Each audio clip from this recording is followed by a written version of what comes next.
Evropa po përballet me një krizë të paprecedent për shkak të valeve të nxehtit, të cilat nuk janë më anomali të rralla, por kërcënime të vazhdueshme dhe vdekje prurse. Përgjatë kontinentit, qytetarët e kanë të vështirë të flenë, ndërsa dhomat e emergjencave po mbushen me shpejtësi, duke vënë në rrezik kolapsi sistemet shëndetësore. Raportohet për një bum të thirrjeve për urgjencë mjekësore.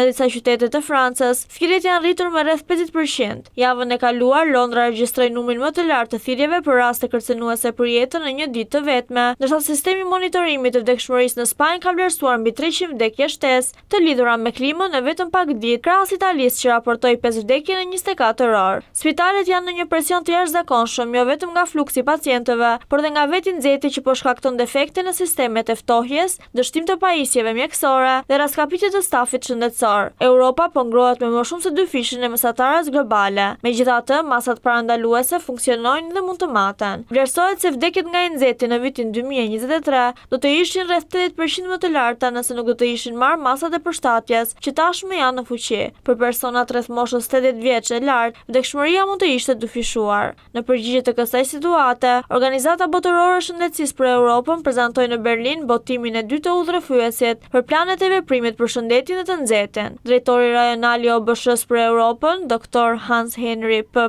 Kluge, theksoi se më shumë se 200.000 njerëz në mbar Europën kanë ndëruar jetë nga nxehti në vetëm 4 vitet e fundit, duke nënvizuar nevojën për një reagim institucional me synimin e qartë për zero vdekje të lidhura me temperaturat e larta. Në mbar Europën, qytetet dhe qeveri po demonstrojnë se si duket gatishmëria e duhur për të ulur presionin mbi urgjencat. Barcelona ka zgjeruar rrjetin e saj të strehave klimatike në mbi 500 hapësira këtë verë, duke përfshirë biblioteka, qendra zyrtare, parqe dhe farmaci. Parisi ka aktivizuar regjistrin e kontrolleve të mirëqenies për të moshuarit dhe banorët vulnerabël, krahas kufizimit të shitjeve publike të alkoolit për të lehtësuar shërbimet e urgjencës. Italia ka prezantuar kufizime në punën në natyrë gjatë orëve më të nxehta të ditës në disa rajone, duke siguruar pagesa mbështetëse që punëtorët të mos humbasin të ardhurat e tyre. Berlini, sipas senatores Ina Sibora, ka miratuar një plan gjithëpërfshirës me 72 masa që thekson zgjerimin e hapësirave të gjelbëra dhe komunikimin aktiv, një qasje mbështetur dhe nga ministri federal i mjedisit në Gjermani,